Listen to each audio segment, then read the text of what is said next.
Saya mulai saja. Bismillahirrahmanirrahim. Assalamualaikum warahmatullahi wabarakatuh. Halo. Warahmatullahi Waalaikumsalam warahmatullahi wabarakatuh. Waalaikumsalam warahmatullahi wabarakatuh. Selamat malam teman-teman semua ya, kelas reguler 2 ya. Alhamdulillah masih bisa bertemu dalam keadaan sehat walafiat dan meskipun melalui online ya, saya apresiasi kepada kelas ini ya. Kemarin saya tawarkan kepada komtingnya ya, mau libur atau berangkat tetapi online. Alhamdulillah kelas ini eh, menginginkan online kayak. Dan sebetulnya materi ini jatahnya materi Microsoft Access gitu ya. Tetapi ketika kita praktek online itu kurang maksimal, maka eh, hari ini saya switch materinya ya. Jadi nanti kita tetap praktikum Access, tetapi nanti di eh, apa di minggu depan gitu ya. Oke, sudah diinstal semua ya Microsoft Access-nya? Sudah semua? Sudah diinstal Microsoft Access-nya? Sudah, Pak. Sudah ya? Sudah. Oke, sudah. Oke ya. Oke, sudah. Kemudian saya akan coba share screen gitu ya. Share screen. Ya, jadi nanti minggu depan kita eh, apa mulai praktikum gitu ya. Oke, saya akan share screen. Oke. Sudah kelihatan PowerPoint saya? Sudah terlihat PowerPoint saya? Sudah, Sudah Sudah, ya. Pak. Oke. sudah. Oke, hari ini eh, kita akan membahas tentang pengembangan sistem informasi ya. Kemarin pada waktu presentasi ya, kalian ada yang membahas tentang sistem informasi SDM, ada yang membahas tentang sistem informasi keuangan, pemasaran ya, export system, DSS dan lain sebagainya ya. Yang mana sistem informasi itu ada di dalam sebuah organisasi atau perusahaan di era digital seperti sekarang ya. Namun kita juga perlu membahas tentang pengembangan sistem informasi ya. Saya mulai dengan slide-nya ya. Pada dasarnya tidak ada sistem informasi yang sempurna ya. Untuk masa yang tak terhingga ya, tidak ada sistem informasi yang hebat, abadi, kekal itu tidak ada ya, karena kembali ke apa istilahnya ya, kembali ke hakikatnya bahwa kesempurnaan hanya milik Allah. Jadi sistem apapun pasti butuh yang namanya dikembangkan ya. Misalnya Anda mengklaim ya handphone Anda, laptop Anda itu sekarang sudah menggunakan yang terbaru gitu ya, yang dengan kecepatan yang bagus, aksi yang bagus, tetapi tidak menutup kemungkinan ya 1 tahun yang akan datang laptop Anda harus perlu dikembangkan atau perlu diganti ya.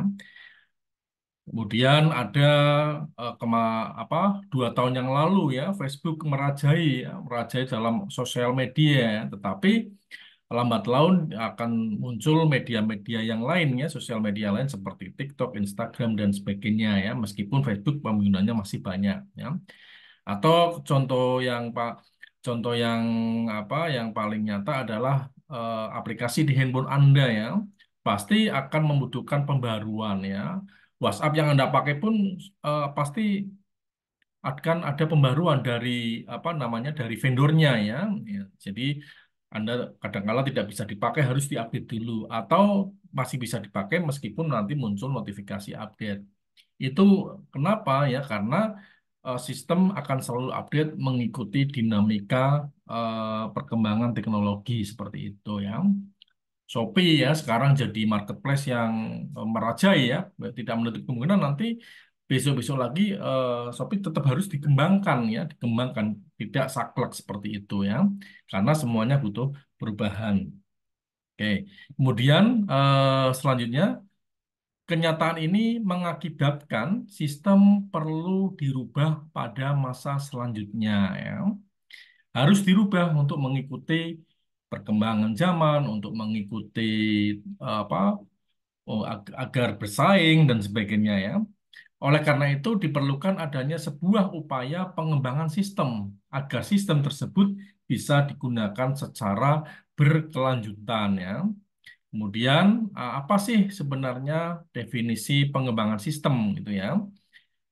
Pengembangan sistem menurut pakar sistem kami ya eh, di tahun 2008 dalam bukunya pengembangan sistem dapat berarti menyusun sistem yang baru untuk menggantikan sistem yang lama secara keseluruhan atau memperbaiki sistem yang sudah ada ya. Jadi misalnya di sebuah organisasi ada sebuah sistem lama ya, kemudian banyak trouble dan sebagainya itu diganti dengan sistem yang ada secara keseluruhan atau hanya memperbaiki sebagian saja seperti itu ya. Kemudian dari AMSA juga di tahun yang sama, pengembangan sistem merupakan proyek yang harus melalui suatu proses evaluasi seperti pelaksanaan proyek lainnya. Ya. Jadi dalam mengembangkan sistem di dalam sebuah perusahaan itu harus ada yang namanya proses evaluasi ya. Evaluasi dari beberapa apa namanya aspek seperti itu ya. Apakah sudah layak dikembangkan atau masih harus evaluasi kembali gitu ya.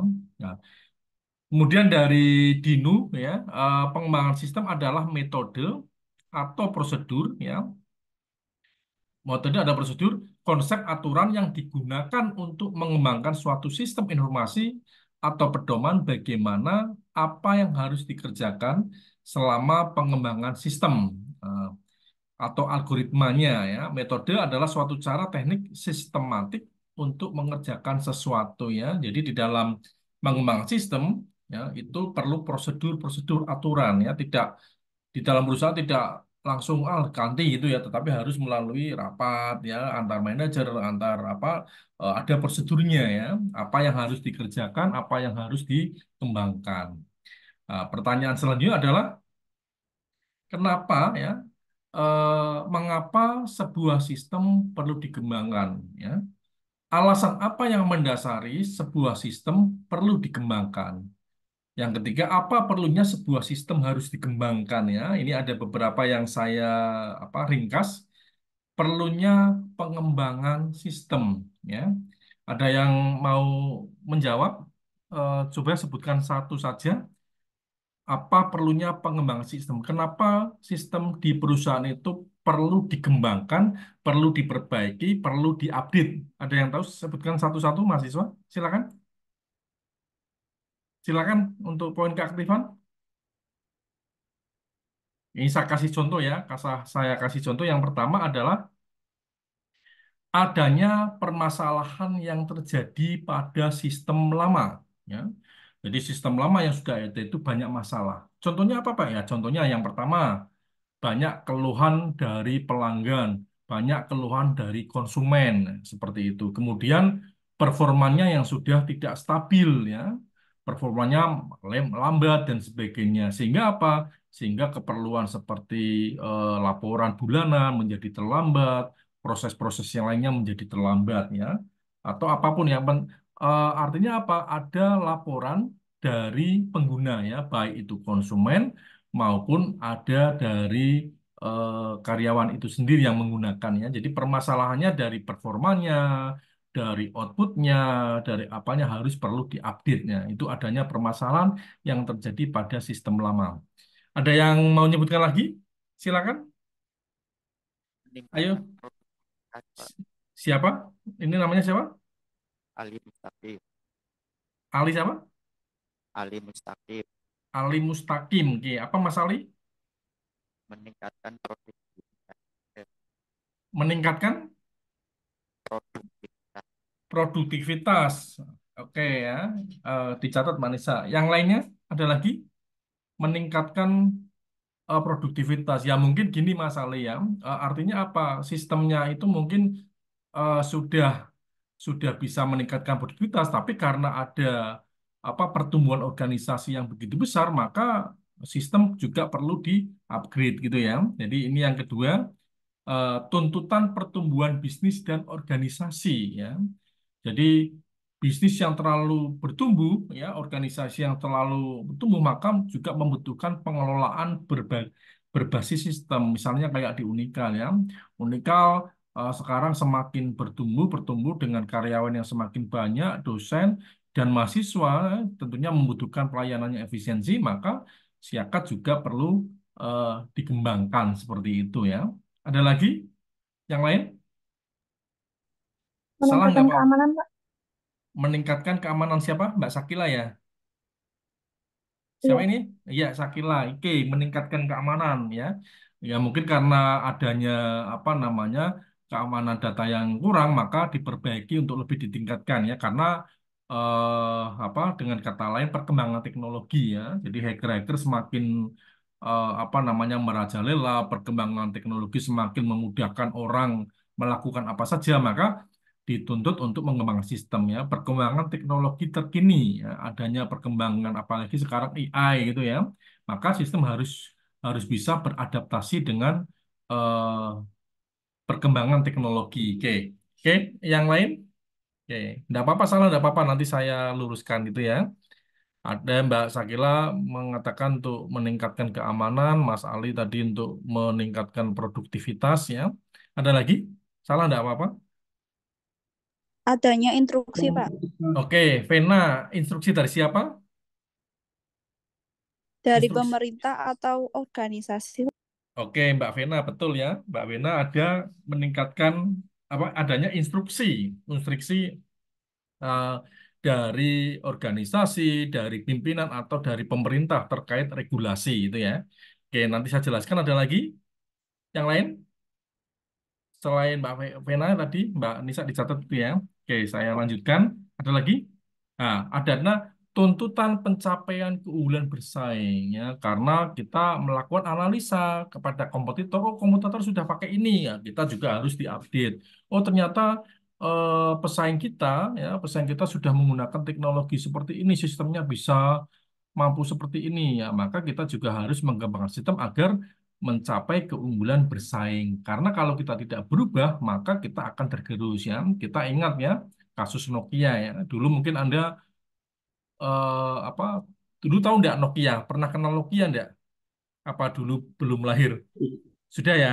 Nokia itu tahun Nokia itu tahun 2000-an ya, itu merajai ya, merajai dunia ponsel ya, smartphone ya, di mana-mana Nokia. Tapi sekarang Nokia punah. Kenapa?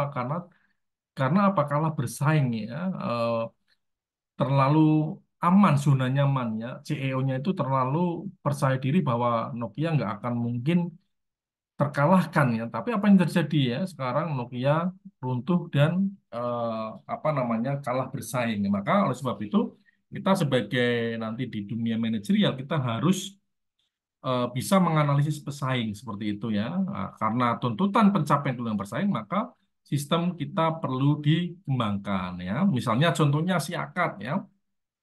Siakat itu dulu tahun 2000 sebelum ada Siakat itu ada sistem hanya menggunakan database lokal ya. Lokal tidak berbasis website ya tahun 2010. Oh tahun 2000 berapa? Sebelum 2010 kemudian 2010 Siakat diciptakan ini dibangun ya itu pun masih offline. Kemudian meningkat lagi tahun 2012 di online kan. Kemudian sampai diupdate-update terus-menerus sehingga alhamdulillah sekarang tampilannya sudah cukup bagus, kemudian sudah terintegrasi dengan payment gateway ala marketplace ya Anda membayar dari manapun juga ya bisa langsung itu adalah salah satu contoh tuntutan ya kalau Unikal tidak berubah masih hanya mengandalkan dua bank maka akan bersaing. Sekarang orang pay-nya cepat mudah ya. Daftaran ribet dan sebagainya harus ke teller, harus ke apa, harus konfirmasi saya sudah bayar itu juga akan mempengaruhi ya. Nah, akhirnya diciptakan terintegrasi dengan berbagai platform bank ya, bahkan bisa bayar di Indomaret, bisa bayar di Alfamaret ya. Itu untuk memudahkan sehingga apa? Konsumen yang calon konsumen yang merasa dimudahkan maka nantinya juga akan itu ya oke akan dimudahkan nanti juga akan memilih ya jadi tidak menutup kemungkinan calon konsumen akan memilih produk di perusahaan kita itu hanya karena adanya sistem seperti itu kemudian yang berikutnya adalah tuntutan produktivitas dan efisiensi proses bisnis ya tadi ini termasuk jawaban dari Mas Ali Mustaqim ya produktivitas kita ya karena organisasi sudah tumbuh ya maka kita dituntut apa agar agar kinerja keuangan perusahaan itu terkontrol, maka ya kita harus produktivitas semakin produktif. Kemudian apa efisiensi proses bisnis ya, proses bisnisnya yang tadinya dilakukan 1 jam bisa enggak satu apa setengah jam, bisa nggak setengah jam, bisa nggak 1 menit, ataupun hanya dalam hitungan detik seperti itu ya tuntutan. Nah ini yang tadi dijawab oleh Mbak Vena. Yang berikutnya adalah adanya instruksi dari pimpinan ya eksternal pemerintah regulasi. Misalnya belum ada keluhan dari konsumen, apa masih masih lancar-lancar saja, tapi mungkin pimpinan punya visioner ya, punya pemikiran, ah ini harus diganti ini, saya pingin ini. Pimpinan tuh pinginnya mudah seperti ini ya, maka sistem harus dikembangkan ya. Oh, saya pinginnya em, semua dari pemasaran, keuangan, SDM semuanya terpusat di sistem informasi saya, misalkan sistem informasi eksekutif dan sebagainya ya. Jadi saya bisa mengontrol dengan menggunakan smartphone meskipun saya di luar. Nah, itu makanya harus dikembangkan. Kemauan instruksi dari pimpinan harus ditindaklanjuti atau dari pemerintah ya, eksternal, pemerintah atau regulasi ya. Contohnya apa? Ini instruksi dari pemerintah. Ada yang bisa kasih contoh? Ini instruksi dari pemerintah itu contohnya apa? Ada yang bisa kasih contoh enggak? Contohnya apa? Instruksi dari pemerintah atau regulasi? Mbak Vena bisa ngasih contoh, Mbak Vena? Halo? Bisa? Ada yang bisa kasih contoh ini? Kok pada diem nih? Contohnya, pemerintah mungkin mengeluarkan peraturan Peraturan apa contohnya, Mbak? Mbak Dona? untuk Mbak Dona, silakan Mbak Dona, saya kurang mendengar. pemerintah Dona, mengeluarkan peraturan baru yang mengharuskan bisnis untuk menggunakan sistem tertentu. oke ya, oke. Terima kasih Mbak Dona Kurniasari gitu ya. Betul apa yang dikatakan. Contohnya seperti Ya, ini Pak. dalam dunia pendidikan ya, dalam dunia kependidikan nggak usah jauh-jauh lah. Ya. Ada kurikulum Merdeka Belajar, ada mahasiswa magang studi independen ya yang dikeluarkan apa namanya kebijakan-kebijakan dari Mas Menteri Nadiem Makarim itu mengharuskan sistem juga harus bertransformasi ya. Yang tadinya itu apa Siakat itu hanya lokal, maksudnya hanya mahasiswa Mbak Dona misalkan di manajemen hanya bisa mengambil mata kuliah di manajemen. Tetapi karena kebijakan Merdeka Belajar memungkinkan ya prodi manajemen misalkan Mbak Dona bisa mengambil mata kuliah di Fakultas Hukum, di Fakultas Pertanian sepanjang kedua prodi itu ada kesepakatan ya, ada aksesnya atau bisa ada beberapa apa mahasiswa yang mengambil mata kuliah konversi ya, mereka mengambil di kampus-kampus luar ya, ada di UGM, ada di Bali, ada di Makassar ya. Itu salah satunya. Kalau dalam dunia kesehatan misalnya ada aturan-aturan BPJS terbaru, aturan-aturan yang lain atau tadi mengatakan Mbak Dona apa ada sekarang misalkan kalau kayak di rumah sakit itu ya, kemarin saja di rumah sakit Medan, kalau dulu punya sistem sendiri nih, sistem antrian ya, SIM RS antrian rumah sakit Medan. Tapi sekarang sistemnya sudah integrasi ya dengan satu pintu ya, dengan BPJS. Maka kita diwajibkan menggunakan sistem apa namanya BPJS ya, BPJS nanti ada klik masuk ke ID-nya rumah sakitnya mana, jadi semuanya terkoneksi dengan berbagai platform di ruang kesehatan seperti itu ya. Itu ada ya. Contohnya adalah instruksi pimpinan eksternal pemerintah dan regulasi ya. Dan lain-lainnya. Ini ada 6 ya. Mengapa perlu mengembangkan sebuah sistem? Bisa dipahami semua ya? Bisa? Bisa, Oke, Pak. oke ya, saya Ya, lanjutkan. Yang berikutnya adalah di dalam mengembangkan sistem ya, kita perlu menganalisis ya. Tidak yang saya katakan tadi tidak sat-sat ada apa keluhan dari konsumen langsung ditindaklanjuti. Tidak ada keluhan dari apa. Kita perlu melakukan analisis. Analisis itu apa? Memastikan apakah sistem itu benar-benar sudah siap untuk dikembangkan ya. Ada menggunakan metode pitches ya. bukan Pisces tapi Pisces gitu ya, adalah metode analisis sebagai dasar untuk memperoleh pokok-pokok permasalahan yang lebih spesifik dalam menganalisis sebuah sistem. Biasanya akan dilakukan terhadap beberapa aspek. Analisis ini sangat penting untuk dilakukan sebelum mengembangkan sebuah sistem informasi. Karena dalam analisis ini biasanya akan ditemukan beberapa masalah ataupun masalah yang bersifat gejala dari masalah utama. Nah, di sini ada 6 ya metode PICIS ya. P-nya itu performance ya, performance kinerja ya. Apakah eh, apakah sistem yang dikembangkan itu memang kinerjanya sudah harus ya, memang mau nggak mau harus dinaikkan, apakah masih bisa ya, responnya sudah bagus atau tidak, ataukah perlu ditingkatkan ya, kita perlu melihat dari segi performanya. Apakah benar performa dari sistem A itu memang sudah harus ditingkatkan lagi, sudah tidak layak. Kinerja ini berkaitan dengan kinerja. Jadi kalau kalau dalam laptop itu kalau yang namanya kinerja itu laptopnya ya sudah lemot ya, penyimpanannya sudah tidak apa banyak sosnya, kemudian dalam memproses itu lama bootingnya, ataupun dalam kecepatan pengiriman data itu harus sudah ditingkatkan ya. Nanti akan saya jelaskan satu-satu. Information ini berkaitan dengan kualitas informasi ya, seperti yang sudah saya sampaikan di bab-bab awal bahwa informasi yang baik adalah informasi yang tepat waktu, informasi yang lengkap, informasi yang akurat ya. Nah, kita bisa menilai apakah sistem yang akan dikembangkan itu informasinya itu bagaimana seperti itu ya. Kita harus melihatnya. Kemudian economics ya, bagaimana dalam mengembangkan sistem itu manfaat yang kita peroleh itu jauh lebih besar dari biaya yang kita keluarkan ya.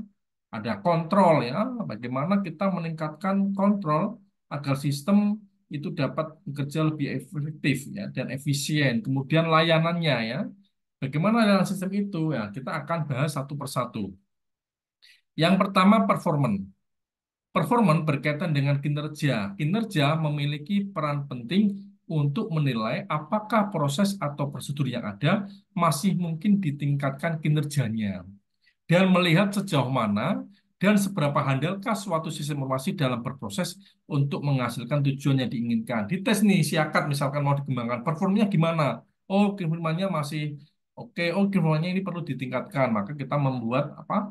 Checklist. Oh, dari sisi ini perlu ditingkatkan ya. Dalam hal ini, apa yang diukur kinerja? Satu, throughput ya.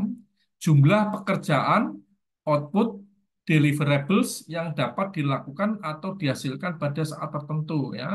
Apalagi kalau dalam sistem di manufaktur perusahaan itu ya, itu ada ukurannya apa namanya 1 jam itu dia bisa menghasilkan informasi berapa ya. Kayak kalau kita dalam dunia apa download ya, kita file 1 GB itu bisa kita download itu dalam waktu berapa detik, berapa menit ya, itu adalah hitungan dari throughput. Kemudian yang berikutnya adalah response time ya. Waktu yang dibutuhkan untuk menyelesaikan serangkaian kegiatan untuk menghasilkan output di level tertentu ya. Misalnya di perusahaan itu untuk membuat laporan penjualan itu dibutuhkan berapa detik ya, ataukah berapa menit, ataukah berapa jam seperti itu ya, itu diukur. Oh, ternyata sudah harus ditingkatkan ini ya, entah itu ditingkatkan algoritmanya, entah itu ditingkatkan apa namanya hardware-nya dan sebagainya. Ini adalah performance ya. Kemudian dari sisi information ya, dari sisi information menilai apakah prosedur yang ada saat ini masih dapat diperbaiki sehingga kualitas informasi yang dihasilkan menjadi semakin baik. Informasi yang disajikan haruslah benar-benar mempunyai nilai yang berguna ya. Dalam hal ini kinerja informasi ya diukur dari apa? Dari outputnya ya. Suatu sistem dalam memproduksi keluaran seperti apa. Terus masukannya ya dalam memasukkan suatu data sehingga kemudian diolah untuk menjadi informasi yang berguna ya. Jadi kita cek dulu ya informasinya seperti apa, apakah mampu menghasilkan informasi yang akurat, apakah informasinya sudah cepat, atau informasinya sebuah kebutuhan itu perlu kita analisis. Kemudian economics ya, menilai apakah prosedur yang ada saat ini masih dapat ditingkatkan manfaatnya, ya, nilainya atau gunanya, atau diturunkan biaya penyelenggaraannya. Artinya apa? Ketika dalam menentukan pengembangan sistem, kita harus berpikir berapa nilai dari pengembangan sistem. Oh, biaya update 50 juta. Kita juga harus berpikir nanti manfaatnya apa. Ya, jangan sampai update sistem bayar 50 juta tapi manfaatnya tidak sebanding seperti itu ya. Jadi diusahakan dalam pengembangan sistem itu manfaat yang diperoleh jauh lebih lebih tinggi daripada biayanya ya seperti itu. Jadi kita harus melakukan analisisnya. Oke. Kemudian yang berikutnya adalah kontrol ya. Kontrol. Apakah kontrol sistemnya itu sudah bagus, sudah terhindar untuk apa? Untuk keamanan dan sebagainya ya, sehingga kualitas pengendalian menjadi semakin baik dan kemampuannya untuk mendeteksi kesalahan, kecurangan menjadi semakin baik pula ya. Jadi ditingkatkan jika ada, oh saya mau melakukan kecurangan, ada kontrolnya sudah baik belum ya? Nah, misalkan di uji coba ini ya. Kemudian ada orang lain yang masuk ke tempat kita, apakah kontrolnya berjalan atau tidak. Nah, itu juga bisa dilakukan ya. Kemudian berikutnya adalah efisiensi. Menilai apakah prosedur yang ada saat ini masih dapat diperbaiki sehingga tercapai peningkatan efisiensi operasi dan harus lebih unggul daripada sistem manual. Artinya apa? Ketika diperbaiki, ya harus unggul dari sebelumnya ya. Siapkan diperbaiki dari segi efisiensi ya harus jauh lebih lebih bagus, lebih cepat dari sistem yang lama ya. Atau di perusahaan yang belum belum ada sistemnya, sistem manual. Kalau di Unikal kan sudah ada ya. Ketika Unik Siakat akan dikembangkan ya. Siakat sekarang kan misalkan Siakat versi 4.0, nanti mau dikembangkan Siakat 5.0 ya. Artinya apa? 5.0 harus lebih efisien daripada Siakat versi sebelumnya ya. Dicatat ini tingkat efisiennya seberapa seberapa efisien kakak. Jadi nanti apa namanya menu-menunya, modul-modulnya ya kita catat ya seberapa seberapa efisiensikah operasionalnya ya. Kemudian kualitas layanan servis ya, menilai apakah prosedur yang ada saat ini masih dapat diperbaiki kemampuannya untuk mencapai peningkatan kualitas layanan ya. Jadi apakah dengan dikembangkan Siakat ini kualitasnya harus lebih baik ya. Nah, sekarang gimana kualitasnya? Oh, kualitasnya seperti ini, yang belum terjamah seperti ini ya. Kita harus meningkatkan ya. Buatlah kualitas layanan yang sangat bersahabat ya, user friendly untuk pengguna akhir ya, sehingga pengguna mendapatkan kualitas layanan yang lebih baik ya. Artinya apa? Sistem yang baik adalah sistem yang orang itu begitu melihat interface-nya itu bisa langsung bersahabat, tidak perlu membaca buku panduan ya, tidak perlu kayak kayak aplikasi-aplikasi Instagram, Facebook itu kan sangat bersahabat ya. Artinya Anda mau menggunakan aplikasi itu tidak perlu Pak lihat tutorial cara membuat Facebook, cara membuat tidak dengan sendirinya ya. Buka itu langsung user friendly. Artinya apa? Eh, sangat apa namanya informatif ya. Artinya menu-menunya tertata rapi dan sebagainya ya. Dan lain-lainnya. Itu service ya. Ini adalah metode analisis pengembangan sistem. Nah, setelah melakukan pendekatan dengan pitches ya, performance, information ya, kemudian economics ya, kontrol, efisiensi dan service, maka langkah selanjutnya adalah kita menentukan pendekatannya ya. Dalam mengembangkan sistem itu ada 5 pendekatan ya. Pendekatan klasik versus terstruktur atau menggunakan pendekatan sepotong atau pendekatan sistem atau dengan menggunakan pendekatan bawah naik atas turun pendekatan menyeluruh versus moduler, atau pendekatan jauh versus berkembang ya. Nah, jadi ada beberapa pilihan-pilihan dalam melakukan sistem ini ya sebelum kita masuk ke siklusnya ya. Kita pitches tadi sudah terlewati ini ya, sudah melakukan analisis ya, melakukan dengan cara checklist ataupun dicatat ataupun diinventarisir ya, bagaimana performanya, bagaimana informasinya, bagaimana manfaat ekonominya, kemudian kontrolnya ya dan sebagainya. Sekarang kita pendekatan sistem ya, kita akan membahas satu persatu. Yang pertama adalah metode klasik versus terstruktur. Kalau dipandang dari metodologi yang digunakan, nah, kita mau menggunakan yang mana nih, yang klasik atau yang terstruktur ya? Kalau klasik, klasik itu berarti yang lazim digunakan ya, yang lazim digunakan, yang apa namanya defaultnya ya. Jadi kalau klasik itu mengembangkan sistem dengan mengikuti tahapan-tahapan sistem life cycle ya. Ada siklusnya ini. Pertama, sistem dianalisis yang kayak tadi ya, bisa menggunakan pitches ya.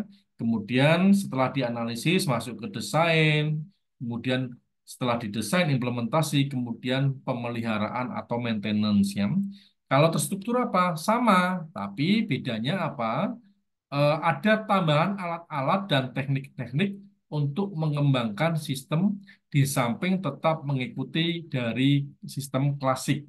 Ya, jadi terstruktur ini ada tambahan misalnya dalam bentuk diagram data, ada namanya flowchart, ada namanya data flow diagram dan sebagainya. Nanti saya akan contohkan ya. Dalam hal ini kita mau menggunakan klasik atau terstruktur ya. Ya di era sekarang banyak yang menggunakan terstruktur karena ada dilengkapi alat-alat tool diagram yang memudahkan kita membaca konsep-konsep dari pengembangan sistem. Kemudian ada sepotong versus sistem. Kalau dipandang dari sasaran yang akan dicapai. Sepotong maksudnya apa? Pendekatan pengembang sistem yang menekankan pada suatu kegiatan atau aplikasi tertentu saja tanpa memperhatikan posisi dan keseluruhan organisasi ya. Misalkan dalam sistem organisasi ya, perusahaan, sepotong kita hanya fokus mengembangkan sistem dari sisi pemasarannya saja, ya seperti itu. Pemasaran ini ya, dari segi informasi produk, informasi harga dan sebagainya. Tapi tanpa memperhatikan posisi keseluruhan organisasi, kita tidak memperhatikan nanti impact-nya gimana nanti dengan SDM-nya, dengan keuangannya tidak. Tapi kalau sistem, ya sasaran sistem itu lebih luas. Jadi memperhatikan sistem informasi sebagai suatu kesatuan terintegrasi untuk masing-masing kegiatan atau aplikasinya. Jadi selain kita kita mengembangkan sistem misalkan pemasaran, kita juga harus memperhatikan ya sistem yang lain ya pemasaran nanti terutama atau terintegrasi dengan sistem keuangannya ya dalam gaji marketing, bonus marketing dan sebagainya. Kita harus melihatnya ya seperti itu. Kemudian kalau bawah naik, atas turun ya, cara menentukan kebutuhan sistem. Ada beberapa perusahaan yang menggunakan metode bawah naik ataupun menggunakan atas turun. Apa maksudnya ya? Oke, bawah naik itu adalah apa? Ketika kita mau mengembangkan sistem, itu dari bawah. Dimulai dari level organisasi, yaitu level operasional, di mana transaksi dilakukan. Misalnya nih, Pak Ari mau mengembangkan sistem selaku manajer ya, selaku tim pengembang, bukan manajer, selaku tim pengembang sistem ya. Timnya ya dimulai dari tingkat bawah ya, kasir ditakoni, Mbak permasalahannya apa, Mbak pinginnya gimana, Mas selama ini dalam hal penginputan data seperti apa ya. Kemudian naik dari staff ya, dari staff, kemudian naik ke level atas, misalkan dari bagian kasir, eh, dari bagian kasir naik ke level atas ya. Level atas itu misalkan apa kepala bagian dan sebagainya. Kepala bagian juga ditanya ya dan sebagainya sampai ke pimpinan atas. Kalau di Unikal misalkan ya dari bagian operasional ya dari TU ditanya bagaimana pelayanan mahasiswa, kemudian naik ke KTU, KTU naik ke kepala bagian apa bosnya KTU, kemudian ke dekan, kemudian ke pimpinan-pimpinan ya. Tapi kalau yang kita menggunakan atas turun ya, kita bisa dimulai dari level atas ya. Ditanya dulu pimpinannya, pimpinan pinginnya apa, visi misinya apa. Misalnya dalam Unikal, rektornya ditanya, Pak Rektor pinginnya apa ini? Oh saya pinginnya seperti ini ya. Saya eh, mintanya kebutuhannya sistem A, B, C, D, E. Ya, pendekatan ini dimulai dengan mendefinisikan sasaran. Pokoknya Unikal tahun 2024 harus semuanya berbasis online ya, dari parkir sampai ke apa ke tempat-tempat anu bisa semuanya berbasis online, perpustakaan juga online, apapun online ya. Maka kita harus merumuskan ide dari atas ya, kemudian dilanjutkan dengan analisis kebutuhan informasi ya, yaitu penentuan input, basis data, prosedur dan kontrol ya. Itu adalah bawah naik versus atas turun ya. Oke. Kemudian di menyeluruh ya versus moduler. Dipandang dari cara mengembangkan sistem. Ya, kalau menyeluruh itu pendekatan yang mengembangkan sistem secara serentak menyeluruh ya. Misalkan siakat serentak menyeluruh semuanya ya, dikembangkan menyeluruh, di-upgrade total. Tapi kalau moduler memecah sistem yang rumit menjadi bagian atau modul yang sederhana sehingga sistem akan mudah dipahami dan dikembangkan ya. Artinya per menu ya, ada menu keuangan, ada menu pemasaran, ada menu apa, dibagi per menu. Itu adalah di menyeluruh versus moduler. Kemudian kalau dilihat dari eh, teknologi yang digunakan, ada versus lompatan jauh versus berkembang ya, dipandang dari teknologi yang digunakan ya. Lompatan jauh itu berarti apa? Menerapkan perubahan menyeluruh secara serentak menggunakan teknologi canggih ya. Memiliki risiko yang besar karena kecepatan perbuatan lebih. Ya, jadi artinya misalkan Unikal semuanya menggunakan fingerprint, apa namanya, face finger apa wajah gitu ya. Eh, Artinya dari bagian operasional, dari bagian atas semuanya diterapkan teknologi itu ya. Tapi resikonya apa? Resikonya ya uangnya harus apa, biayanya mahal ya. Tapi juga resikonya apa? Kecepatan perubahan teknologi. TWAS wis dipasang ya, di mana-mana, pinggir wajah atau chip apapun itu ya. Ternyata apa? Satu tahun kemudian ada teknologi baru ya. Ini menjadi tidak tidak apa berguna ya. Maka kita lebih condong ke berkembang ya. Menerapkan teknologi canggih hanya untuk aplikasi-aplikasi yang memerlukan saja pada saat itu dan hanya dikembangkan pada berikutnya disesuaikan dengan kebutuhan ya. Jadi ketika kita beli alat ya, ketika kita beli alat kita jangan sampai semuanya dipukul rata ya, disesuaikan dengan kebutuhan. Oh alat ini hanya dipakai untuk kebutuhan manajer saja dan sebagainya. Oh karyawan cukup seperti ini. Nah ini adalah beberapa metode yang perlu dikembangkan ya. Nah, bisa dipahami semua? Bisa dipahami semuanya? Bisa Ya, ya? Pak. Oke, Ya, bisa.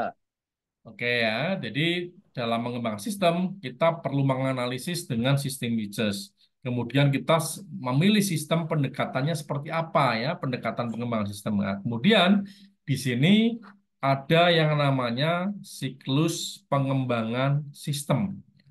Jadi ada siklusnya ya. Yang namanya siklus apa? Berarti terstruktur nah, dari atas A sampai dengan Z. Ada siklusnya ya. Artinya kayak siklus makhluk hidup ya. Itu dari apa namanya? Dari pertama sampai ke apa terakhir ya, ada siklus-siklusnya seperti itu ya. Proses pengembangan sistem informasi melewati beberapa tahapan mulai sistem itu direncanakan sampai diimplementasikan ya sehingga suatu saat perlu dikembangkan sistem yang baru. Oke. Siklus demikian merupakan ya suatu daur hidup ya, daur hidup pengembangan sistem informasi yang merupakan suatu bentuk ya, untuk menggambarkan tahapan utama dan langkah-langkah untuk proses pengembangannya. Ya. Dilakukan dengan menggunakan metodologi atau suatu proses yang diikuti oleh organisasi untuk melaksanakan seluruh langkah yang diperlukan untuk menganalisa, merancang, mengimplementasikan, dan memelihara sistem informasi. Ya. Metode klasik yang digunakan dikenal dengan istilah SDL.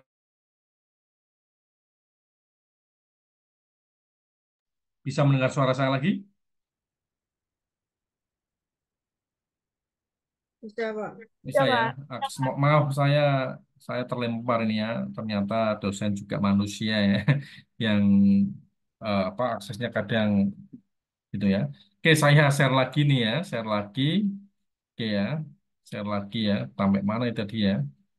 Oke, ini. Oke, sudah kelihatan? Sudah kelihatan? PPT-nya sudah kelihatan? Sudah kelihatan belum? Belum. Sudah, Pak. Oke, sudah ya. Oke. Ini, Pak. Oke, kita lanjut ya. Oke.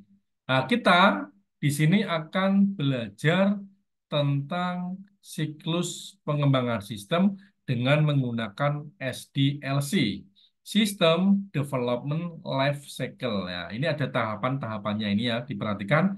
Ini nanti penting ya untuk Anda ketahui. Ini ada gambar-gambarnya ya, sistem ya. Saya angkat di sini tuh biar jelas. Ini ada sistem EDLC. Oke. Yang pertama ada langkah analisis sistem ya, ada analisis sistem. Analisis sistem itu berisi apa? Berisi tentang studi kelayakan ya. Jadi ya termasuk tadi menggunakan sistem PICES itu ya, studi kelayakan ya. Studi kelayakan itu contohnya apa? Ya, apakah dalam mengembangkan sistem kita SDM-nya sudah layak belum, sudah siap? Artinya apa? Bekal teknologinya sudah siap atau tidak? Kemudian secara teknologinya kita sudah siap untuk upgrade atau tidak? Studi yang lainnya ya, budaya organisasinya sudah siap atau tidak ya. Nah, itu akan kita di analisis sistem ada studi kelayakan.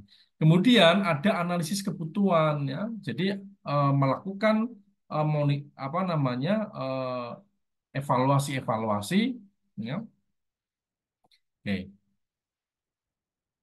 Melakukan analisis kebutuhan ya. Janjinya yang dibutuhkan oleh karyawan itu apa? Mahasiswa butuh apa? TU butuh apa ya kita inventarisir ya kita analisis kita melakukan pencatatan sehingga apa dalam metode ini nanti akan muncul catatan kebutuhan sistem ya kemudian setelah kebutuhan sistem dari analisis sistem itu apa sudah berjalan dengan lancar maka kita mulai di tahap desain sistem ya di dalam desain sistem kita perlu merancang konseptual ya konsepnya seperti apa ya aliran datanya seperti apa dari input diproses kemudian menghasilkan informasi itu nanti konsepnya seperti apa nanti tampilannya seperti apa ya tetapi bisa saja dari desain sistem kembali ke analisa sistem jika ada apa jika ada perubahan lingkup kebutuhan ya misal oh ternyata kebutuhan ini belum ada di apa namanya di catatan di list maka akan kembali lagi ke langkah analisis sistem. Nah, setelah desain sistemnya itu juga sudah komplit, maka saatnya ke implementasi sistem ya. Implementasi sistem itu biasanya melibatkan para bidang IT itu ya, kayak pekerja teknis berhubungan dengan teknisnya. Dari desain tersebut maka apa? Maka akan dibaca, akan diterjemahkan ke dalam sebuah bahasa pemrograman ya oleh programmer ya. Kemudian setelah program jadi akan dilakukan pengujian. Setelah pengujian berjalan dengan lancar, maka akan ada konversi. Konversi itu adalah upgrade dari sistem lama di-replace ke sistem baru. Itu ada tahapan-tahapannya. Bisa saja dari implementasi sistem itu akan kembali lagi ke desain sistem jika apa? Jika ternyata ada kesalahan atau masalah yang tak memungkinkan implementasi dilaksanakan. masih mau dibuat ini programnya membuat ternyata melihat konsepnya ini belum benar ini ya, maka akan dikembalikan ke desain sistem. Nah, setelah program ini sudah selesai, konversi sudah selesai, maka akan masuk ke ranah operasi dan pemeliharaan ya. Di sini ada bagaimana mengimplementasikan sebuah sistem, kemudian ada pelatihan dan dokumentasi sistem agar ketika dioperasionalkan ke khalayak itu sudah benar-benar melalui tahapan-tahapan ya, dari tahapan implementasi maupun dokumentasi. Dokumentasi itu apa? Ya segala alur-alurnya dicatat ya, dokumentasi kayak manual booknya ya itu juga dicatat. Ini adalah tahapan SDLC dari analisis sistem, menghasilkan kebutuhan sistem, kemudian masuk ke desain sistem, nanti juga ada desainnya seperti apa, kemudian implementasi sistem, ya, siap untuk beroperasi mandiri, kemudian implementasi operasi dan pemeliharaan. Jadi benar-benar siap. Tapi jika ternyata kalau ada implementasi kurang lengkap, ada permintaan baru, maka ini kembali ke implementasi sistem. Ini adalah tahapan-tahapan dari SDLC. Bisa dipahami semua? Bisa ya? Bisa, Pak. Oke, Ya. oke ya. Oke, kemudian kita lanjutkan ke materi berikutnya ya. Eh, Siklus pengembangan sistem ya. Setelah kita belajar pengembangan sistem, kita masuk fokus ke siklus pengembangan sistem ya. Oke, layarnya bisa dilihat ini, layar siklus pengembangan sistem. Bisa enggak? Bisa enggak? Bisa, Bis- bisa. Bisa ya? Bisa, Oke, Pak. bisa Mbak. Ya. Oke, terima kasih. Kita akan membahas tentang sistem L SDLC itu apa? Sistem Develop Life Cycle ya, siklus pengembangan sistem SDLC. Nah, proses pengembangan sistem informasi melewati beberapa tahapan, mulai sistem itu direncanakan sampai diimplementasikan ya, sehingga suatu saat perlu dikembangkan sistem yang baru ya. Kemudian, siklus demikian merupakan suatu daur hidup pengembangan sistem informasi yang merupakan suatu bentuk untuk menggambarkan tahapan utama dan langkah-langkah untuk proses pengembangannya. Dilakukan dengan menggunakan metodologi ya, yang suatu proses standar yang diikuti oleh organisasi untuk melaksanakan seluruh langkah yang diperlukan untuk menganalisa, merancang, mengimplementasikan, dan memelihara sistem informasi. Ya. Dikenal dengan istilah SDLC. Ya. Nah, ini ada tahapan-tahapan tadi saya tulis di sini. Ya. Ada 4, analisis sistem, ada desain sistem, ya, ada implementasi sistem, kemudian ada operasi dan pemeliharaan. Kita akan kupas satu persatu dari masing-masing siklus ini ya. Oke. Kemudian berikutnya adalah kita akan membahas tentang analisis sistem ya, studi kelayakan dan analisa kebutuhan ya. Oke, kita mulai dari studi kelayakan. Ya, Anda sudah apa? Sudah mendapat mata kuliah studi kelayakan bisnis belum? Sudah ya? Sudah mendapatkan mata kuliah SKB? Studi kelayakan bisnis sudah apa belum? Halo, oke ya. Belum, Menentukan Pak. belum? Belum ya? Belum, Pak. Belum. Oh, belum ya. Oh, mungkin semester 6 ya, studi kelayakan bisnis tidak apa-apa ya. Jadi layak tidak sistem itu harus kita kembangkan ya. Menentukan kemungkinan keberhasilan solusi yang diusulkan. Berguna untuk memastikan bahwa solusi yang diusulkan benar-benar dapat dicapai dengan sumber daya dan dengan memperhatikan kendala yang terdapat pada perusahaan serta dampak terhadap lingkungan sekeliling. Misalnya ada Pak Ari, ya, gimana Mbak? Pak maaf, emang slide-nya itu masih siklus pengembangan sistem ya Pak? Oh, belum belum sudah masuk. Oh, Di ini saya tampilannya masih, oh, lah yang lain gimana yang lain? Oke, saya Sama, Pak. oh si Uto lah kok Sama, menang. Pak. Kok menentok ya, ya. Oke, sebentar saya stop share dulu ya. Oke, saya anu dulu ya. Saya stop share dulu. Mungkin karena tadi dua layar ya. Oh, masih siklus saja ya, Mbak, nggak berubah ya? Oke, oke, Iya oke. Pak tadi. Oke ya. Oke, oke, sebentar saya ini dulu ya. Duh, Pantaro padahal api-api kayak gambarnya ya. Oke, saya saya share lagi sebentar ya.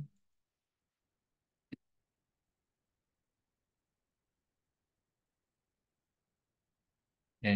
Sudah, Mbak? Sudah? Sudah Pak. Ini Siklus sudah. pengembangan sistem. Ini berubah enggak? Berubah ya? Berubah Pak. Oke. Introduction. Oke, oke ya. Oke ya. Sip, sip ya. Oke, terima kasih Mbak Nisa. Oke. Ya. Oke ya, kita akan melanjutkan ya. Di sini ada analisis sistem, ada desain sistem, ada implementasi sistem, dan operasi pemeliharaan. Kita akan bahas satu persatu.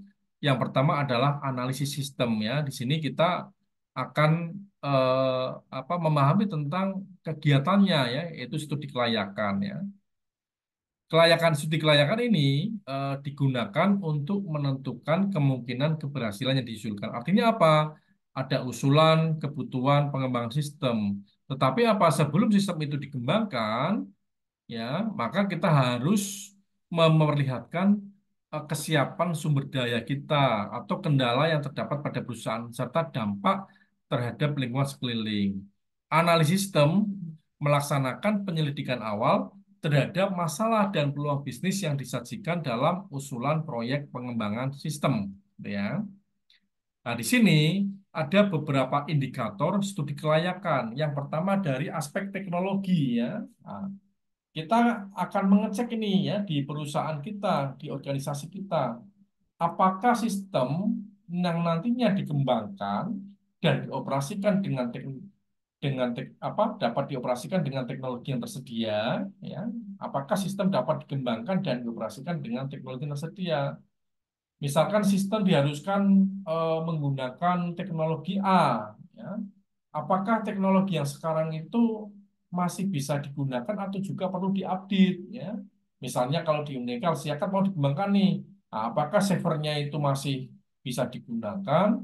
Apakah tempat penyimpanannya itu juga harus diupdate? Apakah nanti bandwidthnya juga harus ditingkatkan ya? Itu juga harus melakukan pertimbangan ya. Jadi nanti biar usulan-usulan solusi-solusi tersebut dapat bekerja dengan lancar.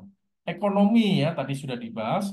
Apakah manfaat sistem lebih besar dari biaya yang dikeluarkan, termasuk untuk memenuhi kebutuhan personil ya. Jangan sampai keluar uang banyak, ternyata apa pengembangan sistemnya tidak tidak banyak ya, artinya tidak kerasa ya. Jadi kita harus mempertimbangkan aspek ekonomi. Kemudian aspek non ekonomi, apakah sistem yang diusulkan memiliki keuntungan yang tidak dapat diukur dengan uang ya? Banyak ya yang tidak diukur dengan uang itu misalkan kepuasan ya, kinerjanya semakin cepat dan sebagainya tidak bisa diukur dengan uang secara langsung ya. Jadi manfaat-manfaat banyak ya. Kita semakin lebih efisien, tidak antri, bisa hemat waktu ya. Terus kita lihat dari aspek organisasi atau operasional. Apakah sistem yang diusulkan bisa cocok dengan budaya organisasi? Budaya kita cocok enggak kalau menerapkan sistem ini? Jangan sampai sistem dibeli mahal-mahal, tetapi apa enggak cocok dengan budaya kita.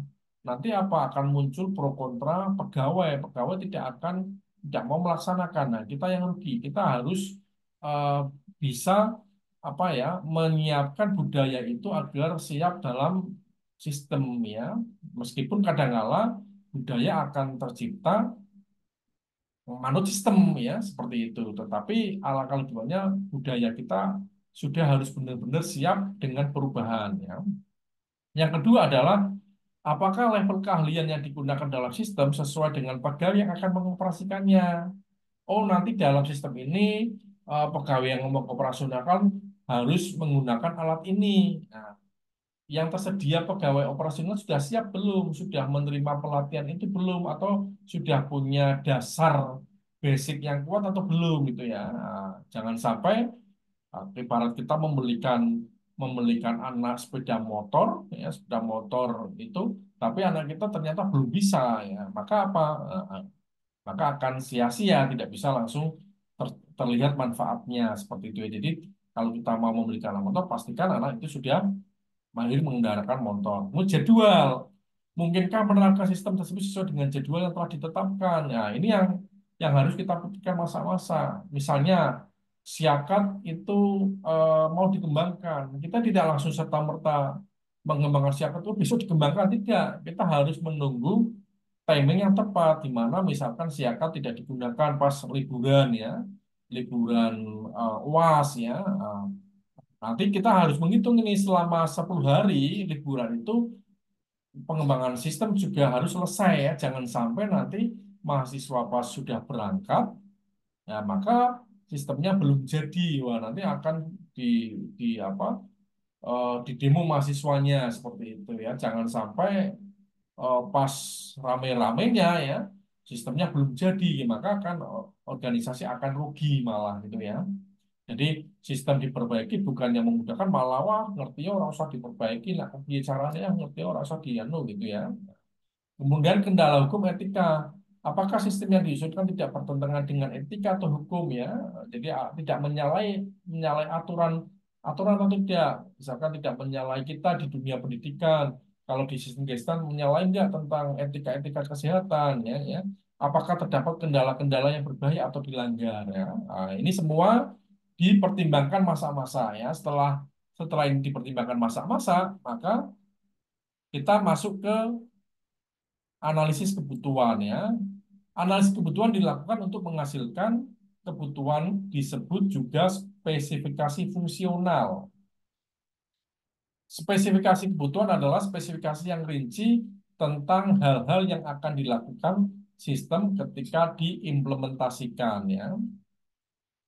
Spesifikasi ini sekaligus dipakai untuk membuat kesepahaman antara sistem pemakai yang kelak menggunakan sistem manajemen dan mitra kerja yang lain, misalnya auditor internal ya. Nah, di sini kita akan menentukan ya kebutuhan untuk menentukan apa ya, kebutuhan tentang keluaran ya. Kita pinginnya apa sih nanti ya dari SDM itu, keluarannya pinginnya apa? Oh, pinginnya bisa monitoring kinerja pegawai dengan cepat. Terus data-data pegawai bisa langsung apa dicetak dengan baik ya, itu keluarannya dihasilkan dari bagian marketing ya. Kinerja marketing juga bisa dimonitor dengan baik kemudian. Masukannya apa ya? Nah, biasanya berhubungan dengan keluaran. Kalau keluarannya seperti ini, maka masukannya harus data yang lengkap ya. Anda harus memasukkan kalau ingin mengetahui tentang apa data-data mahasiswa yang berprestasi, maka ya harus memasukkan data-data prestasi mahasiswa agar menghasilkan keluarannya. Jadi keluaran ini mustahil ada ketika masukannya tidak lengkap, tidak didukung masukan database yang lengkap. Kemudian prosesnya ya, bagaimana lingkup prosesnya, bagaimana mengolah masukan menjadi keluaran ya, ada proses-proses. Bagaimana prosesnya sehingga nilai-nilai dari dosen itu diolah menjadi keluaran dalam bentuk KHS mahasiswa ya, seperti itu.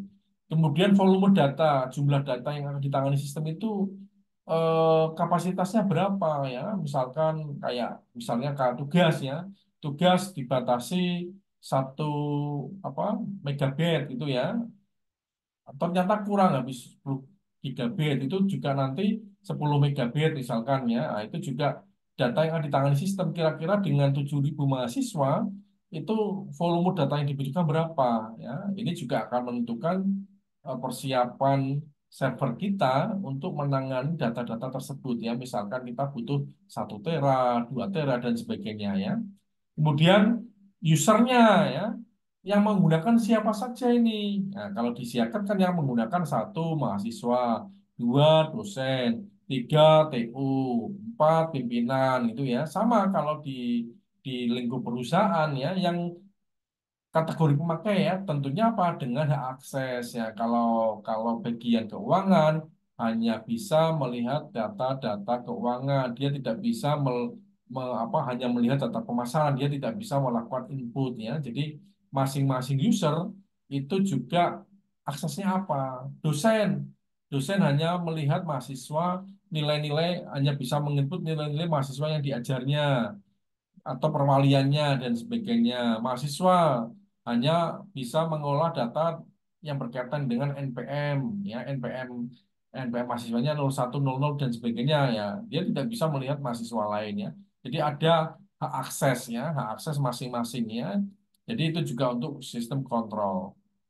Nah, kontrol pengendalian terhadap sistem ya. Kita butuhnya apa? Oh, butuhnya misalnya ketika mahasiswa ini kok belum ada warning ini ketika mahasiswa reguler 2 Anda bisa mengambil mata kuliah reguler 1 ya. Agar tidak kecolongan seperti itu, maka ada kontrolnya ini. Reguler 2 ya harus mengambilnya reguler 2 tidak boleh mengambil reguler 1 dan sebagainya ya. Kalau apabila bayarnya kurang, tidak bisa diverifikasi ya. Itu kita analisis nih ya. Analisis kebutuhan diperlukan untuk menentukan keluaran, masukan, lingkup proses, volume data, user, dan kontrol ya. Nah, kemudian terus langkahnya bagaimana? Bisa itu semua dilakukan seperti apa? Langkahnya bisa dengan menggunakan wawancara.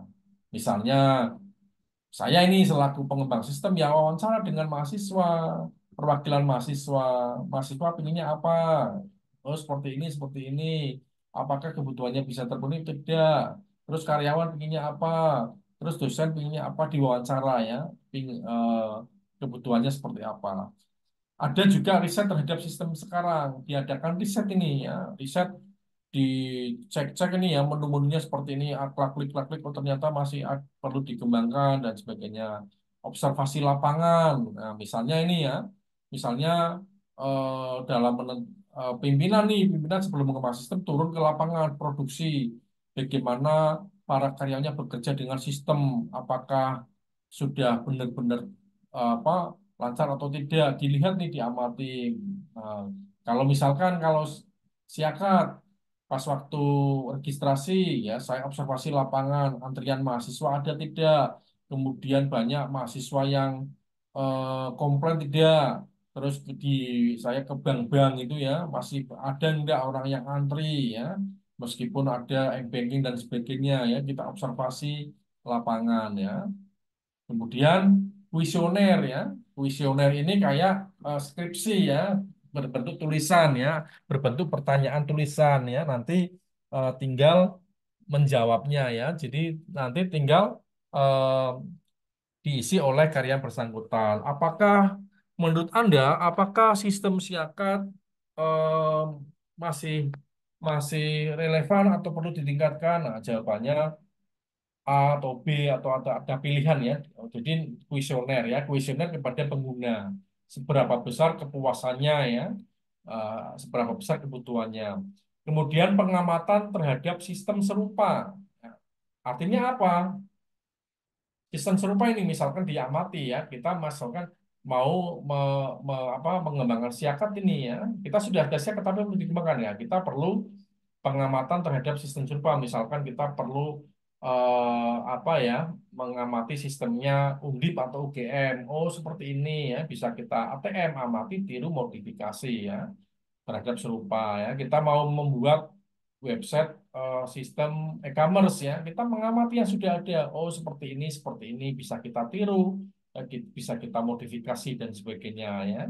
Oke. Kemudian yang terakhir adalah prototype ya. Prototype itu ya sama seperti pengamatan dari situ. Jadi artinya program yang sudah prototype itu adalah sampel program yang sudah bisa dilaksanakan di suatu tempat, nah, kita bisa pakai ya prototype ya. Jadi misalnya kita beli pakaian ya, nah, kita modelnya tidak jahit sendiri. Kalau jahit sendiri kan dari A sampai Z itu melakukan proses siklusnya ya. Tapi kalau prototipe itu pakaian sudah jadi, kita kenakan, misalkan ada kebesaran atau apa, kita premak ya seperti itu ya. Itu prototipe itu seperti kita beli pakaian di Matahari ya. Prototipe ada yang sudah jadi, kita kembangkan, kita perbarui sesuai dengan budaya organisasi kita.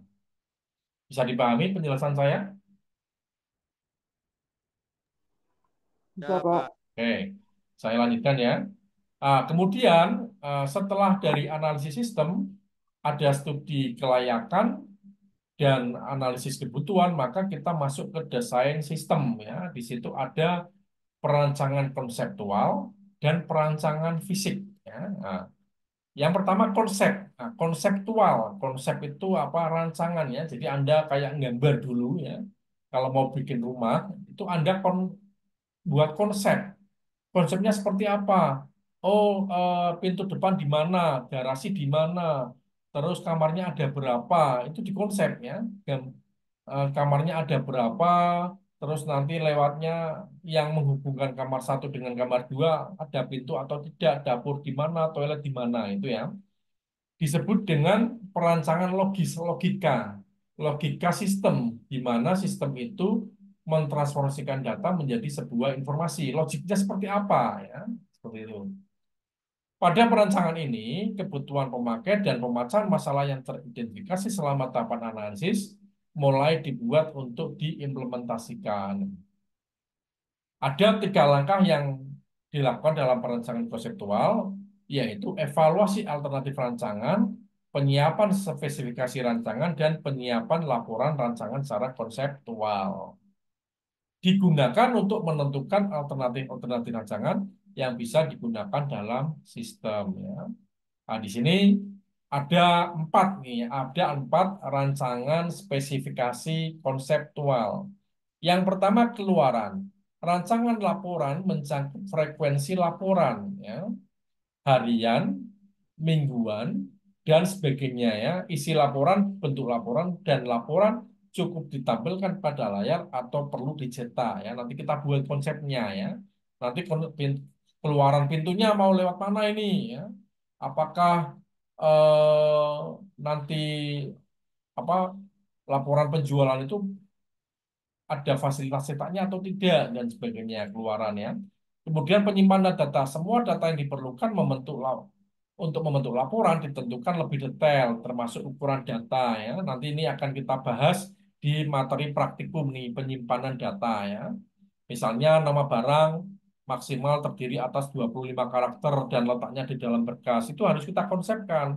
Misalnya NPM mahasiswa itu ada 10 karakter 0122 berapa gitu ya. Nomor NIK ada 16 karakter. Nah, untuk apa? Untuk hemat resource ya. Jangan sampai NIK kita 200 karakter eman-eman padahal yang digunakan 10 karakter 16 karakter saja. Masukan ya, rancangan masukan meliputi data yang perlu dimasukkan ke dalam sistem ya, di konsep ya. Di konsepnya. Nah, ini juga mengacu pada kebutuhan tadi kan di proses analisa kebutuhan juga ada ini ya, ingin masukannya seperti apa. Ini kita mulai merancangnya ya. Ya, data yang perlu dimasukkan ke dalam sistem ya. Di lemari di kamar itu nanti yang perlu kita isi apa saja gitu ya. Prosedur pemrosesan dan operasi. Rancangan ini menjelaskan bagaimana data masukan diproses dan disimpan dalam rangka untuk menghasilkan laporan. Nah, ini adalah contoh rancangan konseptual ya. Nah, di sini yang sebelah kiri kita akan mengonsep, misalkan ini bagian pemasaran ya. Ini merupakan bagian dari sistem informasi pemasaran. Bagaimana kita akan mengonsep alur pemesanan barang ya. Nah, saya akan besarkan ini ya. Nah, di sini misalkan ada 2 aktor, konsumen dan admin ya. Nah, ini kita konsep. Nah, pakai yang namanya diagram ya. Konsumen mulai masuk ke menu utama. Kemudian dari menu utama ada pilihan belanja produk ya. Jika konsumen itu mau belanja, maka harus mengisi daftar harus login dulu ya dengan menggunakan alamat email atau memasukkan nomor handphone dan sebagainya. Ini konsepnya. Kalau tidak ya hanya bisa melihat saja. Tapi kalau mau belanja harus daftar member. Kalau hanya melihat-lihat tidak perlu ya, tidak kembali ke menu utama. Kemudian ketika sudah daftar member, maka kita harus login ya. Kalau ditolak, maka kembali ke sini. Kalau loginnya berhasil, maka akan kembali ke melihat ke keranjang belanja. Kemudian memasukkan ke tujuan pengiriman. Nah, kemudian tujuan pengiriman admin ya. Admin ini eh, memvalidasi order ya, memvalidasi ordernya, kemudian konsumen melakukan pembayaran ke bank, ini melakukan konfirmasi ke pembayaran atau integrasi otomatis, terus ini bagian admin memvalidasi pembayaran, kemudian pembayaran barang diterima selesai. Ini adalah mekanisme dari alur pemesanan produk. Ini yang namanya konseptual, di konsep. Sama seperti kita bangun rumah ya. Kalau masuk dari pintu utama ke ruang tamu, kemudian jika tidak langsung keluar ya lewat pintu samping dan sebagainya ya. Ini sama. Kemudian kita lihat di sini bentuknya diagram. Ini misalkan konsep menunya ini ya. Ada 5 menu misalkan. Menu satu registrasi login, menu dua kita membeli produk, menu tiga penjualan online, menu empat offline, lima pembelian, enam laporannya. Di sini ada konsumen, ada admin ya.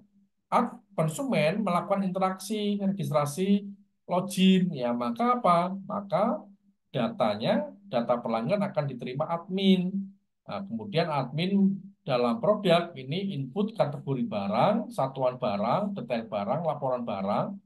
Nah, kemudian akan tercatat di sini. Kemudian inputan dari admin akan menjadi katalog produk yang dapat diinformasikan kepada konsumen. Nah, konsumen bisa melihat katalog produk, kemudian bisa berbelanja melalui penjualan online, belanja produk, input data pengiriman, data pembayaran, informasi barang diterima, kemudian ada laporan nih dari konsumen, data pesanan, data pengiriman ya, ke admin ya.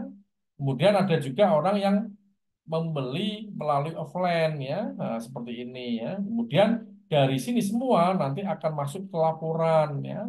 Ada laporan stok barang di mana jumlah pembelian dikurangi penjualan menjadi stok barang, laporan penjualan online, offline, laporan pembelian bahan baku, pembelian apa ya, pembelian yang lainnya ya.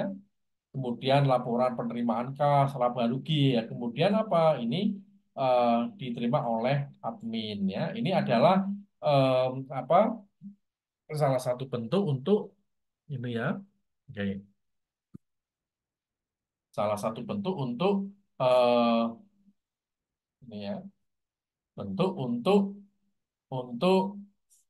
data flow diagram seperti itu ya. Oke. Kemudian em, kemudian kita lanjutkan. Bisa dipahami semua ya. Oke. Kemudian kita lanjutkan lagi. Ini ada yang telepon ini ya. Oke, kita lanjutkan lagi ke perancangan fisik ya, ke sistem perancangan fisik ya, ke sistem perancangan fisik. Ada, oke, bentar ya.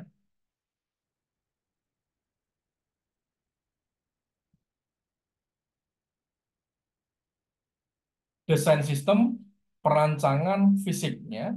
Di sini ada. Nah, setelah kita dengan konseptual ya, kita bisa menggunakan desain sistem perancangan fisik ya. Yang pertama adalah kita akan membuat rancangan masukan dan keluaran ya. Kemudian ada rancangan basis data ya, rancangan masukan keluaran kita buat nih fisiknya ya, digambar nanti bentuknya seperti apa. Nah, rancangan basis data nanti kita bisa buat apa?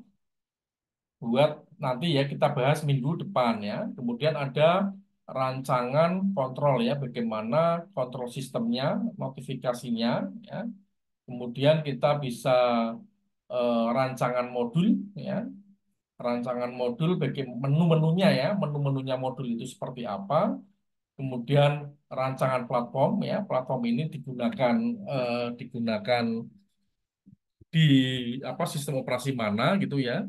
Oke.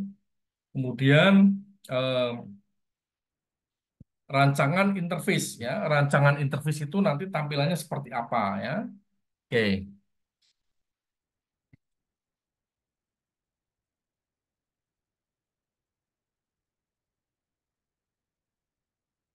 oke ya.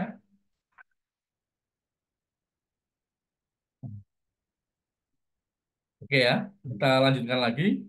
Oke, contohnya apa? Seperti apa perancangan fisik? Contohnya seperti apa?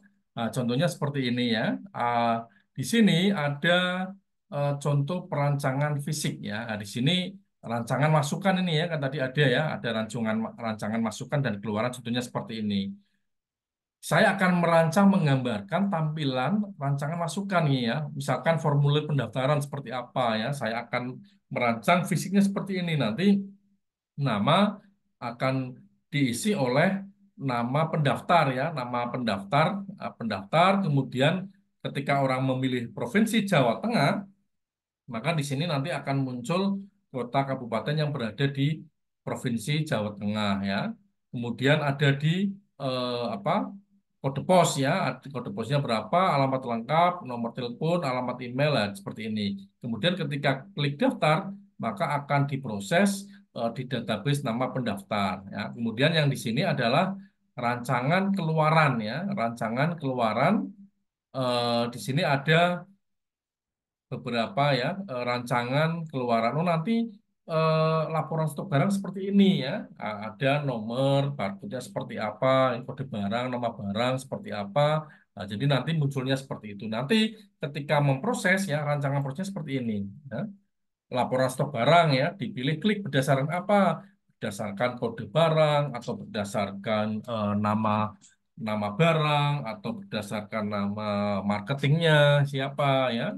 Kalau kita preview berarti melihat, kalau kita PDF langsung dalam PDF-nya seperti itu ya. Oke, bisa dipahami semua? Halo, Pak. oke ya, Ya, kita lanjut ya.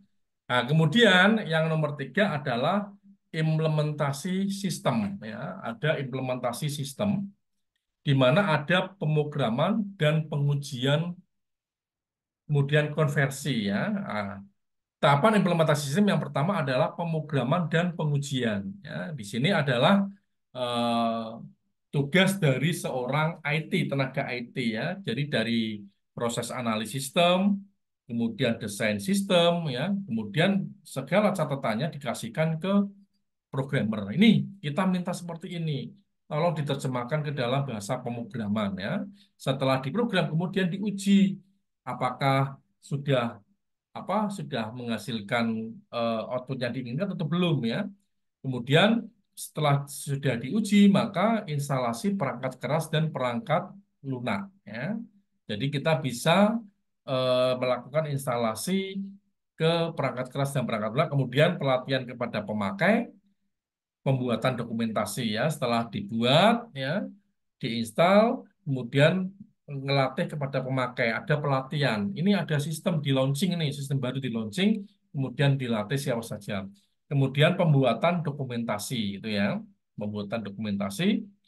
Kemudian yang kelima adalah konversi. Ya. Konversi itu adalah proses di mana eh, penggantian sistem baru ke sistem lama ke sistem baru seperti itu ya. Implementasi sistem. Kita akan bahas satu persatu. Tahap implementasi sistem merupakan pemrograman ya. Ini yang pemrograman kita bahas dulu. Atau coding ya. Dalam bahasa IT-nya itu coding ya. Pemrograman adalah aktivitas pembuatan program atau sederetan instruksi yang digunakan untuk mengatur komputer agar bekerja sesuai dengan kebutuhan masing-masing. Nah, inilah ketika ketika ada jurusan di program studi lain, misalkan jurusan teknik informatika, jurusan komputer ya, dia fokus kepada pemrograman coding ya. Oke. Kemudian disebut programmer ya, pembuat program disebut programmer. Setiap program menjalani pengujian secara individual dan memastikan bahwa program bebas dari kesalahan. Pengujian ini disebut dengan pengujian unit. Ya. Jika terjadi kesalahan, pemakai akan berusaha mencari penyebabnya dan proses untuk melakukan pencarian kesalahan ini dikenal dengan sebutan debugging ya.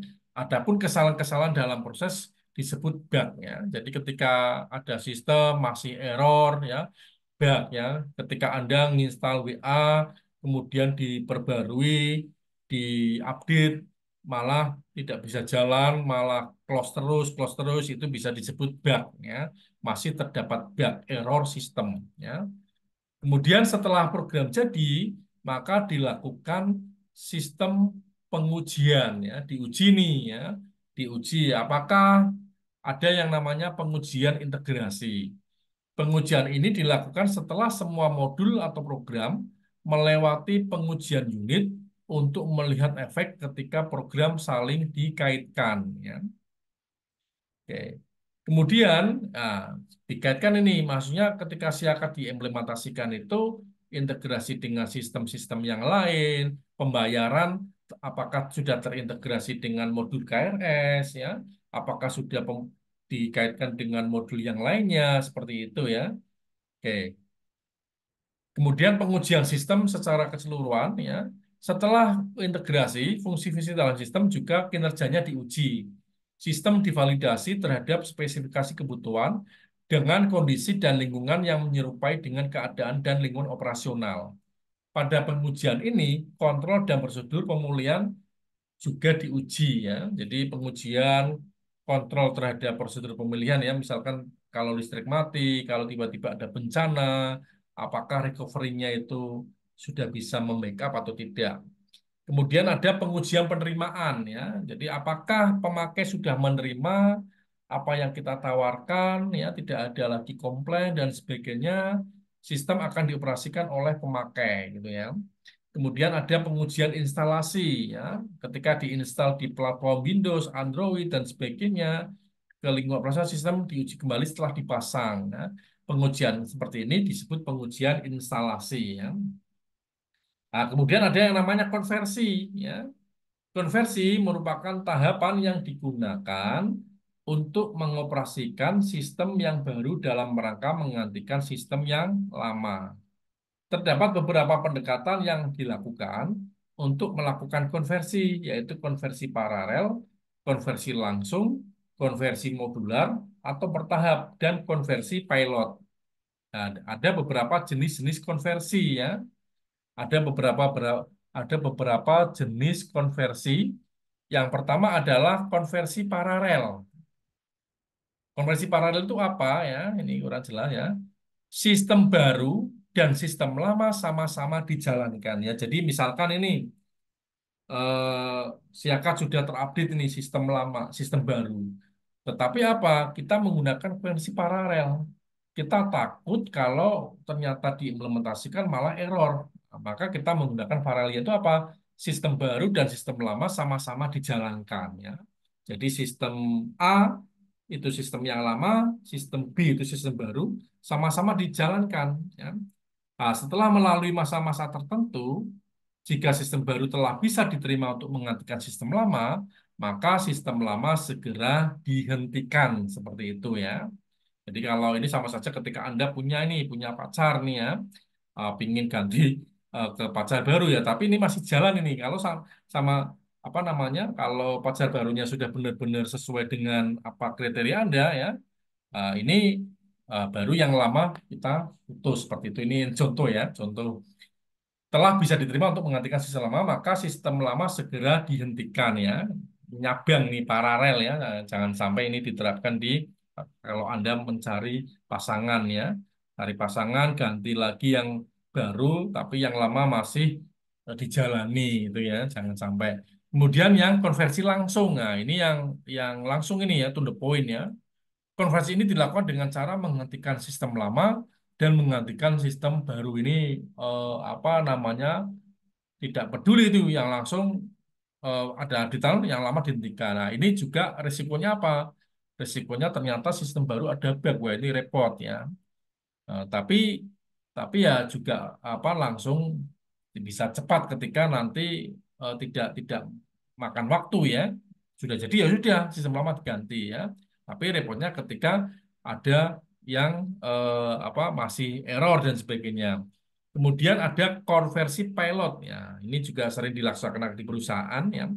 Pendekatan ini dilakukan dengan cara menerapkan sistem baru hanya pada lokasi tertentu yang diperlukan sebagai pelapor. Ya, misalnya suatu bank nih ya, Bank Mandiri ada di cabang Pekalongan, ada di cabang Semarang, ada di cabang Jakarta, ya, ada di cabang Kendal ya. Maka untuk pelopornya apa? Untuk uji cobanya di Semarang ini ya. Ketika sistemnya itu sudah, tapi yang Pekalongan, Cirebon, Jakarta itu masih menggunakan sistem lama. Tetapi jika sudah di Semarang sudah oke, maka semua cabang menggunakan sistem baru itu namanya konversi pilot. Pilot itu untuk apa namanya pelopor ya. Kemudian yang keempat adalah konversi bertahap. Ya. Konversi bertahap dilakukan dengan menggantikan suatu bagian dari sistem lama dengan sistem baru. Jika terjadi sesuatu, bagian yang baru tersebut akan diganti kembali dengan yang lama. Jadi ini bertahapnya apa? Sistem lama itu misalnya siakat ya, yang di-upgrade KRS-nya dulu ya. Jika terjadi satu bagian baru tersebut akan diganti kembali dengan oh ternyata KRS-nya kok masih error nih yang baru, digantikan yang lama lagi. Jika tidak terjadi masalah, modul-modul baru akan dipasangkan lagi untuk menggantikan modul-modul lama. Jadi bertahap. Ya. Jadi menggunakan sistem lama, misalkan Anda eh, mau memperbaiki sesuatu ya, ini bertahap nih. Oh, apanya dulu ya, luarnya dulu. Ketika sudah tidak, maka dalamnya, maka ruang dapurnya dan sebagainya. Ini ada beberapa konversi. Kemudian yang keempat ya, ada setelah melakukan analisa kebutuhan, desain sistem, ya, ada pemrograman itu ya, implementasi. Nah, kita akan memasuki tahap siklus yang keempat, yaitu operasi dan pemeliharaan. Nah, di operasi pemeliharaan itu ada yang namanya dokumentasi ya. Nah, dokumentasi pengembangan ya. Ini menjabarkan sistem secara lengkap, mencakup deskripsi sistem, bentuk keluaran, bentuk masukan, bentuk basis data, bentuk alih program. Pokoknya didokumentasikan ini ya. Yang tadi catatan-catatan itu didokumentasikan. Supaya apa? Supaya nanti ketika ada pengembangan baru atau karyawan tersebut keluar, itu ada dokumentasinya. Ya. Jangan sampai pengembangan sistem itu tidak dikomunikasikan. Kasihan, kasihan nanti karyawan yang melanjutkan estafet kepemimpinan, estafet kerja, misalkan bagian apa eh, bagian manajerial ini data ini ya membuat pengembangan tapi tidak didokumentasikan. Nah, karyawan tersebut keluar pensiun atau itu meninggal ataupun apa maka tidak ada dokumentasinya. Tapi ketika ada dokumentasinya maka karyawan penerus tinggal membuka dokumentasi. Oh ternyata pada tahun ini dilakukan pengembangan sistem yang seperti ini ya nanti akan bisa dilihat ya. Kemudian dokumentasi operasional. Dokumentasi ini menyangkut antara lain jadwal pengoperasian, cara operasi alat, faktor-faktor keamanan, dan masa berlakunya suatu berkas. Jadi semuanya didokumentasikan ya. Jadi sistem ini nanti harus diupdate lagi tahun-tahun seperti ini. Bagaimana pengoperasiannya ya. Kemudian ada dokumentasi pemakai ya, manual book ya. Nah, manual book bisa secara apa tertulis, bisa secara menggunakan video ataupun menggunakan langkah-langkah tutorial ya dan sebagainya. Petunjuk menggunakan masing-masing program dan juga menyangkut materi pelatihan. Nah, kemudian ada operasi dan pemeliharaan ya. Ada tiga nih jenis pemeliharaan. Yang pertama ada perawatan preventif. Ditujukan untuk memperbarui sistem sebagai tanggapan atas kebutuhan pemakai dan kebutuhan organisasi, meningkatkan efisiensi sistem dan memperbaiki dokumentasi ya. Yang kemudian adalah perawatan adaptif ya, perubahan aplikasi untuk menyesuaikan diri terhadap lingkungan perangkat keras ya. Jadi kalau kayak aplikasi kita itu kan nanti ada update ya, adaptif ya. Nah, perawatan ini dapat berupa perubahan aplikasi dari mainframe ke lingkungan client server atau mengonversi dari sistem berbasis berkas ke lingkungan basis data ya. Jadi perawatan adaptif terutama dari perangkat lunak dan perangkat baru itu ya. Kemudian ada yang namanya perawatan korektif berupa pembetulan atas kesalahan yang ditemukan pada saat sistem berjalan. Ternyata ketika update sistem itu sudah berjalan, maka oh ada kesalahan-kesalahan kecil ya, maka itu termasuk operasi pemeliharaan, bukan pengembangan lagi ya. Operasi pemeliharaan pengembangan sistem itu ketika terjadi di apa cukup besar ya perubahannya ya. Tapi kalau kecil ini diperbaiki itu namanya perawatan ya. Ada perawatan preventif, kemudian perawatan adaptif dan perawatan korektif ya. Nah, di sini saya akan menjelaskan secara prakteknya nyata. Ini ada hasil penelitian ya. Saya share ya. Saya pernah bersama dosen akuntansi ya dengan dua orang mahasiswa ya melakukan penelitian tentang digitalisasi UMKM melalui e-commerce dan portal informasi untuk strategi pemasaran produk ATM Desa Cepagan ya. Jadi di ATM Desa Cepagan sejak Corona itu kan lesu ya, branding tentang produksi alat tenun bukan mesin Desa Cepagan itu mulai memudar ya.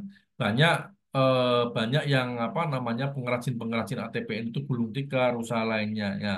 Di sini Unikal mendapatkan kepercayaan dari Dikti untuk menggarap digitalisasi UMKM ya. Saya mengajak dosen akuntansi, kemudian ada beberapa mahasiswa yang membantu dalam ini yang mendapatkan hibah ini ya. Kakak kelas ini sudah lulus ya, ini semuanya sudah lulus mendapatkan hibah dana dari Dikti ya untuk melakukan riset kolaborasi ya dengan industri temanya digitalisasi UMKM. Bagaimana kita membuat produk ATPM Desa Cepakan itu bisa kembali bersaing ya. Saya juga melakukan ya tahapan-tahapan tadi seperti SDLC ya.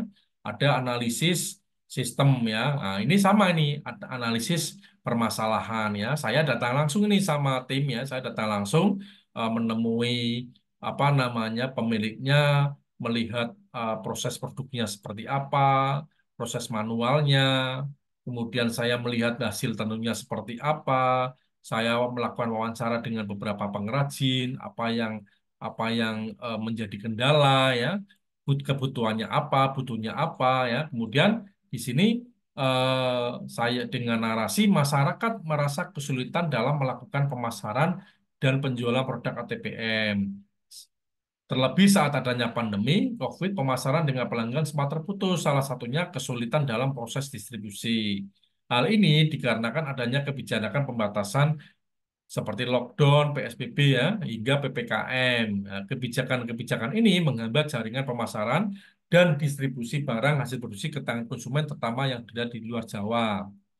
Dan beberapa masyarakat masih belum memahami bagaimana cara pemasaran secara online atau digital marketing ini tidak pemasaran hanya melalui konsep sosial media, tetapi kita membangun ya benar-benar digitalnya ya. Nanti saya kasih contoh.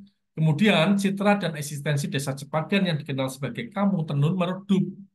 Kalau kita Cepagan, tidak tahu Cepagan itu mana ya. ATPM itu masih misalkan kalah saing dengan Medono ataupun apa ya.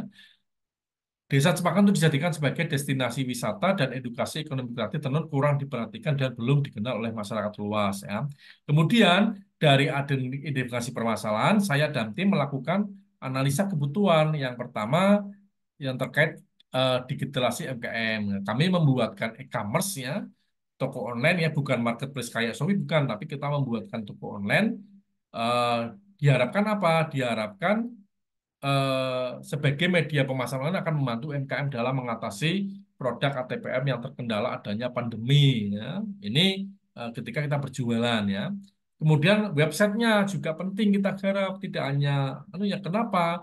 Karena Desa Cepakan sebagai pengolah sandang semakin dikenal karena itu adanya portal media online berisi tentang artikel ATPM dan artikel kegiatan bisa membranding kembali gitu ya. Nah, tentunya kalau website itu hanya sebuah website, maka belum tentu orang akan masuk. Maka kita menggunakan teknik SEO ya, Search Engine Optimasi. Bagaimana kita menggunakan teknik SEO yang tepat, maka e-commerce dan website dapat ditemukan dengan mudah mesin pencari ya. Ketika kita mengetikkan Cepagan atau TPM, nanti akan muncul di halaman satu Google ya. Nah, kita tetap media sosial kita optimalkan, tetapi dari digital utama, e-commerce, kemudian website, ya, SEO juga kita tingkatkan. Kemudian kita juga pembayaran digital melalui QRIS ya. Menggunakan QRIS, konsumen dapat dari berbagai macam alat elektronik berbasis server, dompet digital atau mobile banking sebagai terobosan transaksi non tunai. Kemudian kita juga sosial media Instagram ya atau Facebook ya sebagai media pemasaran pendukung ya. ATPM. Jadi seperti salesnya ya kita membuatkan sales digitalnya ya. Bagaimana orang agar bisa menuju ke ATPM secara offline ataupun e-commerce seperti itu ya. Ini mirip-mirip mata kuliah di bisnis digital kemarin ya. Nah, di sini setelah saya melakukan wawancara, analisa kebutuhan seperti apa, maka saya menggambarkan desain sistem misalkan ya. Desain sistem interaksi sistem ya, misalkan ada admin, login, tambah produk, tambah kategori, ini ada konsumen, konsumen bisa melihat produk, ada pemilik, pemilik ATPM ini bisa melihat siapa saja yang membeli, laporan bulanan dan sebagainya. Nah, kemudian saya juga membuat flowchart pemesanan produk ini ya, flowchart pemesanan produk dimulai dari kayak mirip seperti tadi ya, ada admin, ada ini ya, ada konsumen, ada admin. Kemudian yang kedua adalah desain sistem ini saya gambar ini ya. Sistem itu nanti ini ada halaman utama ya, ada halaman utama. Ini ada produk unggulan ya, ini ada produk terbaru. Di sini ada footernya, ini terhubung dengan sosial media, terhubung dengan marketplace ya. Ketika diklik nanti ada muncul nama produk, deskripsi barang ya, tambah keranjang, produk terkait dan sebagainya ya. Kemudian, nah ini tampilannya ketika sudah diimplementasikan nih ya, sudah diimplementasikan akan muncul seperti ini produk, ini ada gulir, produk unggulan. Ketika diklik maka akan muncul seperti ini, tambah keranjang dan sebagainya. Ya. Kemudian, nah ini tampilan websitenya ya, eh, kegiatan-kegiatannya apa di input di sini. Agar apa? Agar nanti orang tahu, oh ternyata kampung tenun ATPM ini eksis gitu ya. Eh, Kemudian kita juga mengoptimalkan apa Instagramnya dan sebagainya gitu ya, membuatkan Instagram UMKM-nya. Nah, kemudian ini kita buatkan bantu dengan menggunakan QRIS gitu ya, kita daftarkan, kita buatkan, kemudian kita uji coba dengan menggunakan aplikasi Bank Mandiri, ya, ini bisa terdeteksi tenun ATPM Batang seperti itu ya. Nah, kemudian kita akan coba di googling ya, kemudian kita klik toko online produk ATPM, maka akan ketemu toko online ATPM Desa Cepagan itu ya, seperti ini ya. Ketika kita klik ke kampung ATPM, maka akan muncul ATPM Desa Cepagan. Nah, itu yang akan yang kami lakukan ya berkaitan dengan eh, implementasi sistem. Oke, oke ya, bisa dipahami semua ya? Bisa? Halo? Ya, Oke, Bisa, oke, Pak. oke ya. Bisa, Pak. Oke, ada yang mau ditanyakan? Oke, kalau tidak ada yang ditanyakan, nah ini ada tugas kelompok ya. Jadi ada tugas kelompok. Ini kelompoknya seperti kemarin ya. Kelompoknya seperti kemarin, yang kemarin presentasi ya. Ini tidak presentasi tapi hanya membuat makalah. Makalahnya tentang apa? Pengembangan sistem siakat ya. Jadi tugas Anda yang pertama adalah mengamati siakat dari aspek pandang mahasiswa ya. Anda selama menggunakan siakat itu seperti apa? Tetapi dalam pembuatan makalah Anda memandangnya sebagai apa ya? Bukan pengguna sistem tapi sebagai manajerial seperti itu ya. Jadi siakat sudah ada, tetapi kita perlu mengembangkan sistem siakat ya. Ya, pembahasan memuat apa? Analisis sistem siakat menggunakan metode PICES gitu ya. Jadi nanti di makalahnya bercerita tentang P-nya performance. Ya. Menurut pandangan Anda, apakah performance siakat saat ini masih perlu ditingkatkan kembali atau tidak? Jika perlu, apa yang perlu ditingkatkan ya? Terus informasinya, apakah siakat selama ini informasinya sudah sesuai atau ada masih yang kurang ya? Seperti apa? Kemudian ekonomi, kontrol, efisiensi, kemudian servis seperti apa ya, nanti Anda bahas. Kemudian yang B adalah analisa kebutuhan sistem ya. Ini saya akan langsung aja ke outline-nya ya. Analisa kebutuhan sistem dan solusi pengembangan sistem. Anda melihat siakat ini yang perlu dikembangkan apa saja. Ini ada formatnya ya. Jadi ada 3 bab, ada 4 ya, pendahuluan, ada pembahasan, penutup, dan daftar pustaka. Ini harus lebih baik dari Anda membuat makalah kemarin. Yang pertama latar belakang masalah ya. Anda berbicara tentang siakat itu apa, pengembangan sistem itu apa, kenapa siakat perlu dikembangkan ya. Permasalahannya apa? Permasalahannya karena siakat perlu apa, masalahnya apa gitu ya, manfaatnya tujuan apa. Kemudian masuk ke bab 2, analisis sistem siakat dengan metode BIJES ya, dibahas satu persatu nih, performance, kaitannya dengan performance, kinerja siakat, kaitannya dengan information, kaitannya dengan ekonomi, kontrol, efisiensi sistem ya, nanti eh, di apa dilihat lagi ya materinya. Kemudian yang 2.2 analisa kebutuhan sistem dan solusi pengembangan sistem ya, tapi dimulai dengan narasi. Kemudian ada tabelnya. Tabelnya ini minimal 3 modul ya. Misalnya apa Pak? Analisa kebutuhan sistem dan solusi pengembangan sistem. Misalnya modul modul apa ya? Modul KRS. Ya, siakat saat ini siakat saat ini tuh misalnya nih modul keuangan siakat saat ini bisa untuk seperti ini. Masih ada masalah atau tidak, kemudian apa ya solusi pengembangan sistemnya, manfaatnya seperti apa ya. Jadi sekali lagi tidak ada sistem yang sempurna, walaupun saat ini siakat masih bisa digunakan dan bisa melayani kebutuhan mahasiswa, tetapi tentunya ada sisi-sisi kekurangannya. Anda sebagai mahasiswa dan sebagai calon manajerial harus kritis ya. Apa menurut Anda siakat itu harus seperti apa? Anda boleh mencari riset ya, riset di Google atau riset di kampus manapun ya. Kira-kira eh, apa seperti apa ya? Misalnya saya kasih contoh satu dalam hal persensi itu ya, dalam hal persensi. Nah, persensi eh, mahasiswa belum bisa absen sendiri ya, dosennya yang absen ya, mungkin bisa ditingkatkan dengan menggunakan fingerprint yang diletakkan di depan kelas atau dosen nge-share barcode, kemudian mahasiswa bisa nginput lewat handphone sendiri ya, persensinya di jam-jam tertentu dan sebagainya ya.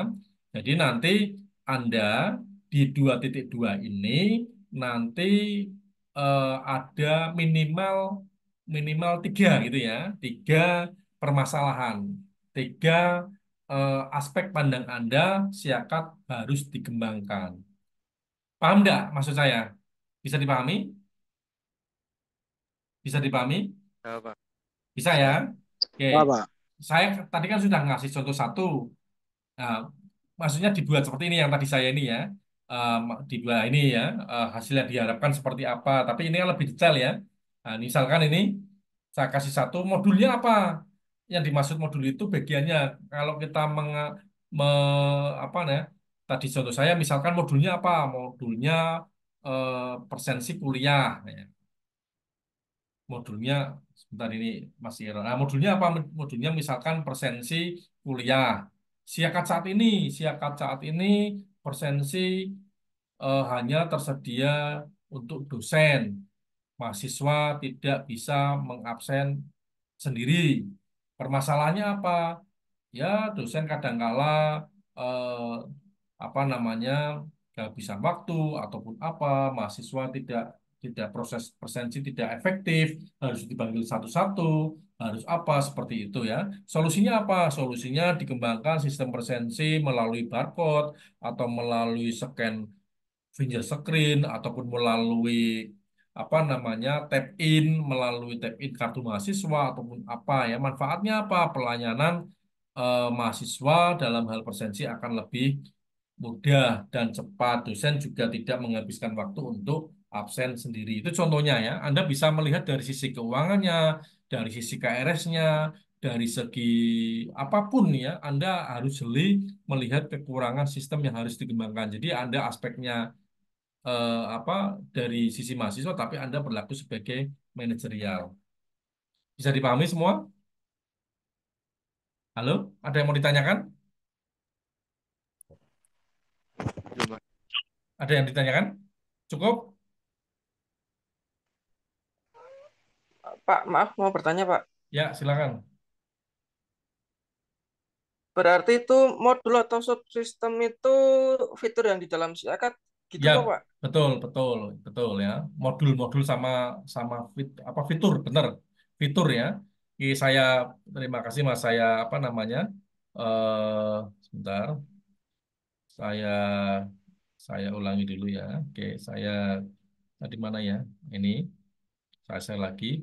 Ini saya ganti aja ya. Apa fiturnya ya? Nih, saya ganti modul atau fitur ya. Fitur, betul Mas. Makasih Mas. Udah ya Mas ya. Nah, modulnya tadi misalkan modul perkuliahan ya, presensi syakat saat ini adalah seperti apa ya, Eh, masalahnya apa, solusinya bagaimana. Ini minimal 3 permasalahan ya, minimal 3 ya, minimal 3 ya. Kalau Anda bisa menganalisis sistem siakat 5 ya lebih bagus itu ya. Oke, paham maksudnya, Mas Mas Mas Dani? Saya cukup ya. Bisa, Pak. Oke, yang lain sudah ya, cukup ya. Pas ini jam 9. Sudah Pak, cukup? berarti ini maaf sekali lagi, Pak. Ya, Untuk silakan. mengumpulkannya secara fisik atau itu Google Classroom. Apa? Sebelum Google Classroom apa tadi? Pengumpulan tugasnya fisik atau Enggak, apa anu aja, Excel. file Google Classroom ya. Google Classroom. Google Classroom, Mas. Ya, Oh, baik, Pak. Google Classroom ya ini dikumpulkan pada hari H-1 sebelum pertemuan berikutnya ya. Sebelum pertemuan berikutnya berarti saya sekitar tanggal 23 ya, dalam bentuk Word atau PDF kumpulkan via Google Classroom. Nah, saya sudah nggak perlu apa fisik ya, aku bingung Mas ngotong makalah-makalah Pak Ngoko ini ya, ngebak-ngebak lemari ya, saya butuhnya soft file gitu ya. Oke, yang lain cukup ya, yang lain silakan. Cukup, Pak. Oke, oke, Pak, ya itu silakan. Silakan itu untuk siapa? tugas kelompok itu berapa orang, Pak, kelompoknya, Pak? Sama seperti kemarin, sama kelompoknya persis kemarin presentasi, masih utuh ya, paham ya? Halo, Oke. oke, kelompoknya masih sama dengan kemarin aja Mas pas presentasi ya, kelompoknya masih sama dengan kemarin pas presentasi. Oke ya, mungkin dari saya cukup ya. Tapi sebelum Anda jangan closing dulu, nanti silakan saya minta untuk on cam ya. Nanti presensinya Mbak Nisa akan manggili satu persatu. Silakan on cam ya. Oke, saya tidak mewajibkan Anda on cam ketika kuliah. Ya, saya tahu kemampuan Anda mungkin masih di jalan, tetapi ini untuk presensi Anda silakan on cam ya. Mbak Nisa akan ini. Ini saya tutup dulu ya. Nanti setelah itu setelah di absen Mbak Nisa, Anda boleh langsung close gitu ya. Bisa dipahami ya? Pak.